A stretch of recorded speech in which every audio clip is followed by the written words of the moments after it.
Hi there, and welcome to another edition of Flow with Flo. So, this month is a very special month. And why is it a special month? It's Mother's Day month, of course. And we are so excited and we are honored to be able to celebrate the vocation, that is motherhood. I do like to call it a vocation. And if I think of my own experience with juggling career and motherhood, which is our topic for today, it really is quite a juggling act. We wear many hats. And I have the honor today of introducing a very special guest. She's not only a special guest, she is my very own sister. I'm so proud to call her my sister, but she's an amazing career woman. She's an amazing mom. So we'll learn a little bit about her story, and I'm pretty sure she has many takeaway tips for us and maybe a few horror stories along the line. But yeah, I think we can get started and get going. So welcome to Flow with Flo, Madame Pamela. Actually, let me rephrase. Dr. Pamela Machingaidze Chamboko. Hello, Pam.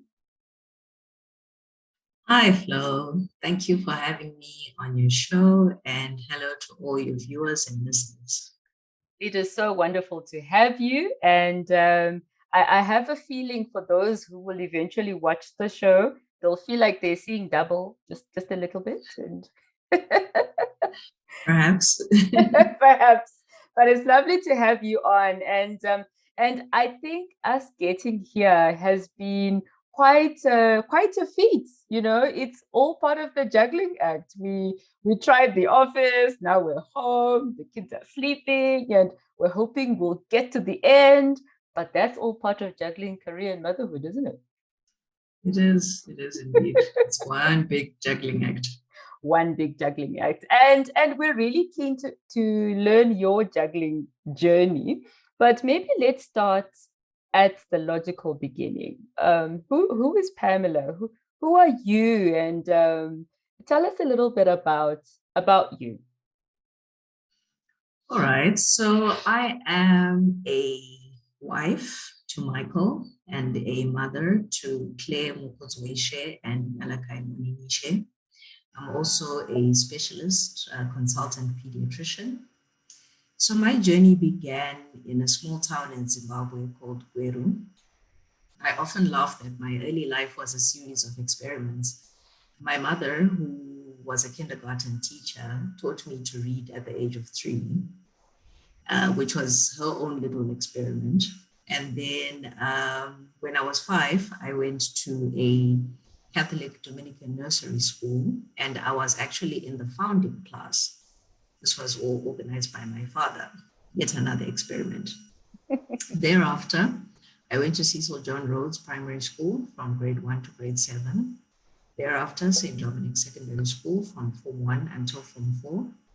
St. Ignatius College for Form 5 and 6, A-level.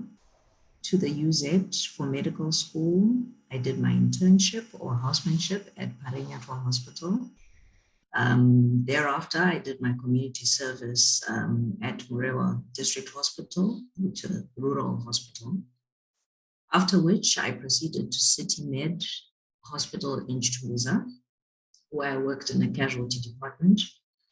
After that, I moved to Cape Town to do my specialist training. Thereafter, I lived in Dar es Salaam for a couple of months, where I joined my husband. After which, we moved to Johannesburg, and then now we're in Potchefstroom.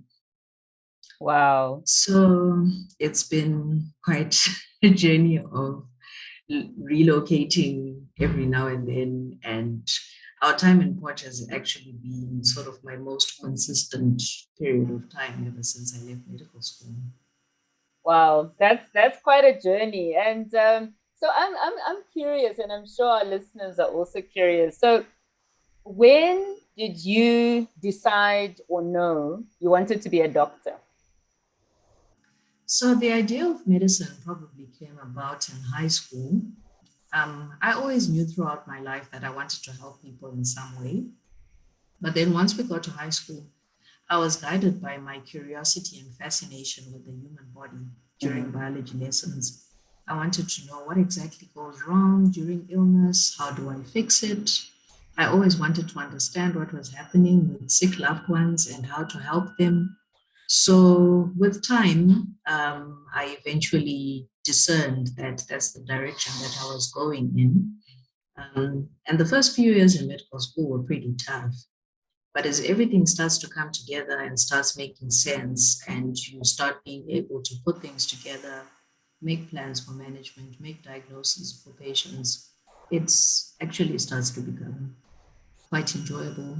Wow. So it was a journey of discovery, but I would say probably around about high school, that's when I actually concretely decided that I was going to med school. No, I still think the thoughts of cutting up those cadavers, that's all I remember about medical students in medical school.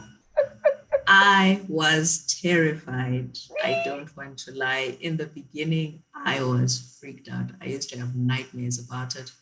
But with the passage of time, I became more and more used to the concept. And I had some very supportive friends who understood my struggle. So with time, it actually became more and more palatable and doable. Well, there we go. That's amazing. And in terms of what would you say were your most memorable moments of in your career journey, or one or two? Let's take you know some memorable or some moments that defined your Gosh, I journey. have a whole list.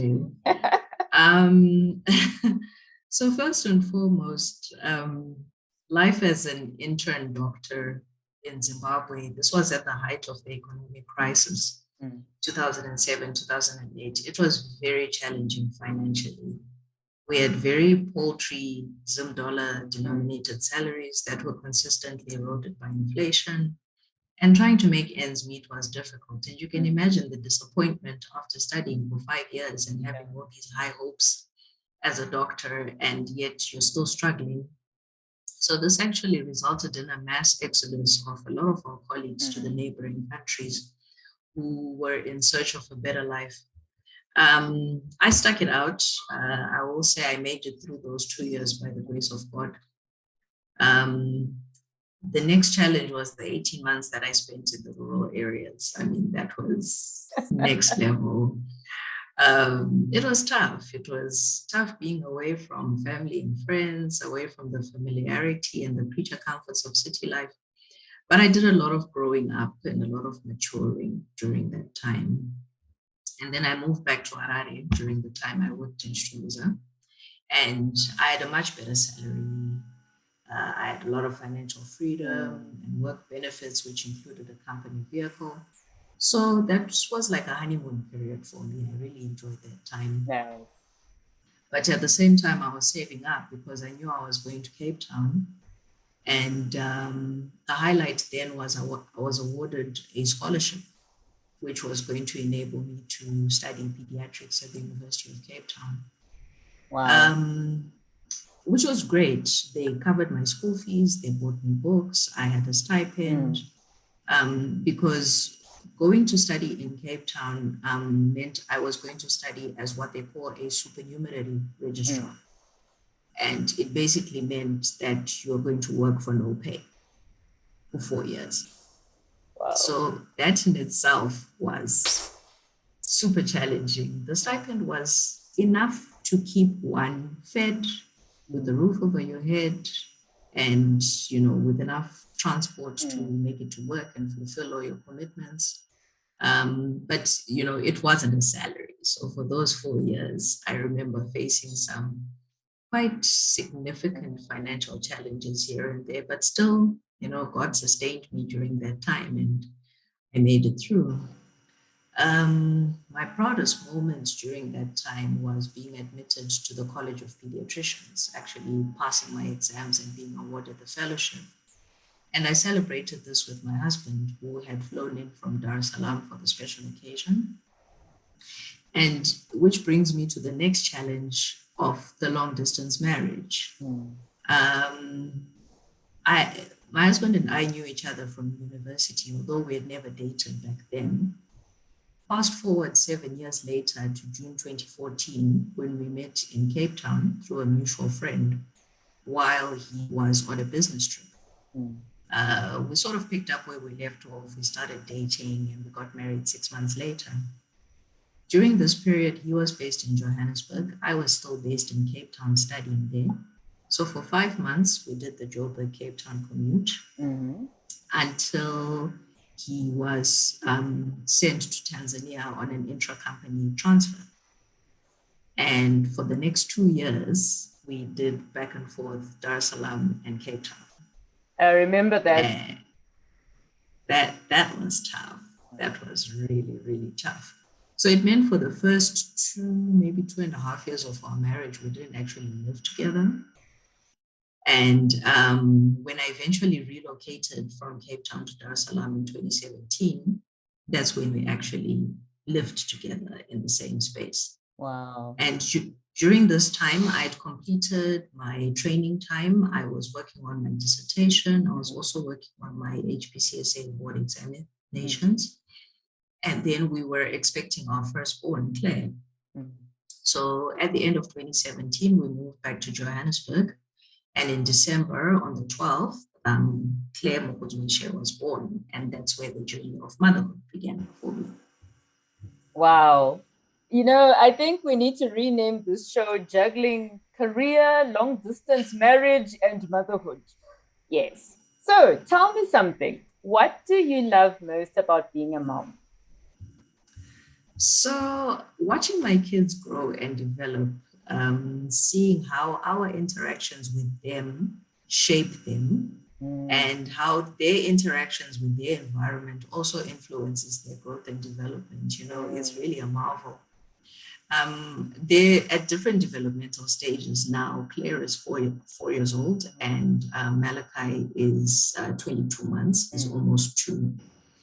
And, there are different challenges that come with different stages, and some of them can be quite hair-raising. But watching them also form a relationship between themselves, as well as form relationships with relatives and friends, and making their own friends, is quite heartwarming to watch. So just watching them grow, that's what's been the most exciting part of motherhood for me. So I'm sure some of our listeners are wondering, so you're a pediatrician, so you spend all day with babies and kiddies, and then you come home to babies and kiddies. So how do you balance that? How do you get your energy back to then come back to your precious little ones when you've left the other precious little ones? Yeah, which is why I'm perpetually tired. But it's not easy to make the separation. I mean, each time I see kids, I'm always comparing them to my kids and seeing, oh, this one's about Claire's age. Oh, this one's about Malachi's age, and so forth. But, they're my kids. And when I'm at home, I'm mom. I even take my kids to the pediatrician when they're not well. That's how much I try to separate the roles as much as possible. Wow. But just getting into that frame of mind of trying to separate work from home. Yeah. It takes some practice, and I never really sort of managed to separate them completely. But I do try. Yeah, and I guess that's what it's about. It's about how you balance, everything, and how there's never a perfect balance. I mean, I think of most of my days with the kids and work and the dogs, and yeah, it feels like a madhouse sometimes, right? So sometimes I go, okay, you know what? I don't have it all worked out. I mean, my younger son, who you know very well, Joshua has a name for me. He calls me meeting mom. He says, because you're always in meetings. Well, it is what it is, right? It is what it is. That's true. Yes, and we found our own imperfect balance. I mean, everybody's balance is not perfect, and I guess that is one of the messages to moms out there, that there's never a perfect balance, but there is a balance that you can live with, and there's a balance that you can strike, and every day is going to be different. Precisely. Yeah. And I guess, one of the things that I'm always curious about is, how do you recharge? Because you have to recharge for you to keep going. So what do you do to Yes. recharge? So I've become very good at disappearing and hiding. I remember those days. But basically, I've also managed to try and incorporate my own activities into the kids' activities. So, for example, while they're watching television, I can pick up a book and read. But if I'm not with them, I like to take quiet walks within our complex or go to the gym and exercise there, getting my hair and nails done, having a routine and knowing that between 8 and 8:30 they are going to bed so that I can have some time to myself afterwards. And enjoy a glass of wine or a glass of wild Africa after dinner. Date night with Mike is also something that helps to recharge. Listening to uplifting music, watching a favorite series or movie. And because I don't have that much time, Legacy is often great because it's short and sweet. 20 minutes, that's all I need. And of course, wherever possible, some retail therapy. Just, pass through the shops on my way home, even if I'm not buying anything, just go have a look at what's going on. And then most importantly, when I'm not on call, I switch off my phone at bedtime. And sometimes on weekends, if I'm not working, I actually just keep it off. Yeah. Because the information overload that comes with our cell phones is quite phenomenal and can be very distracting. And I've always told myself to try and, be present in the moment when I'm with them. Absolutely. So, the phone doesn't help. So if I don't need it to be on, I actually just switch it off. Got you. And something else I'm curious about, we all have these moments in this whole balancing act where we wish we had a bit more information earlier than the stage we are currently in. So I always like to ask the question, what do you wish someone would have told you that might have prepared you more? Do you think there's anything that would have helped as advice in either the motherhood side or the juggling of both career and motherhood? To be honest, no, there isn't really anything I think would have made a huge difference. I got in with my eyes open, my mind was also open, and I knew that there would be challenges. But so far, I can't really say that I've been blindsided. What I have learned in my experience of juggling is that everyone needs a helping hand in order for the juggling to work out. So I'm quite blessed that Michael is a very supportive, hands-on dad. So, every now and then he will take the kids, keep them occupied, and just sort out things around the house that need sorting out, whether it's doing groceries or getting things fixed and so on. The other great help is having a reliable domestic helper, nanny, who gets along with the kids and understands them and understands what the expectations of assisting in running the home are. Reliable daycare for the kids is also very important. Claire goes to creche. Malika is not going yet, but she goes to a school that she enjoys, and it keeps her occupied for the entire day. And that also makes things easier on me. So getting help is instrumental in making things work. It's all well and good to try and be superwoman, but I find the danger with that is you can spread yourself too thinly and you end up exhausted. And, if you're consistently running on empty, you've got nothing left to give to everybody else who needs it. So it's very important to, get as much help as you can, and lots of self-care, like I've just been describing, and that helps with the juggling. Awesome.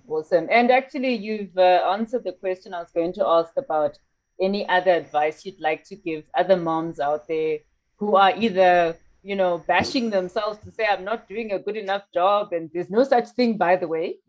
I feel every mom extends every effort to be a good mom, and with the career, you try and be a good uh, employee in the work that you do.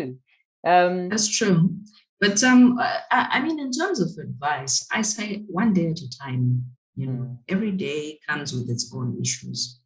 Try to be present in the moment, because as far as the kids go, they're only that age and stage once in their lives. That's true. So, you're in danger of missing out critical and crucial parts of their lives. Yeah.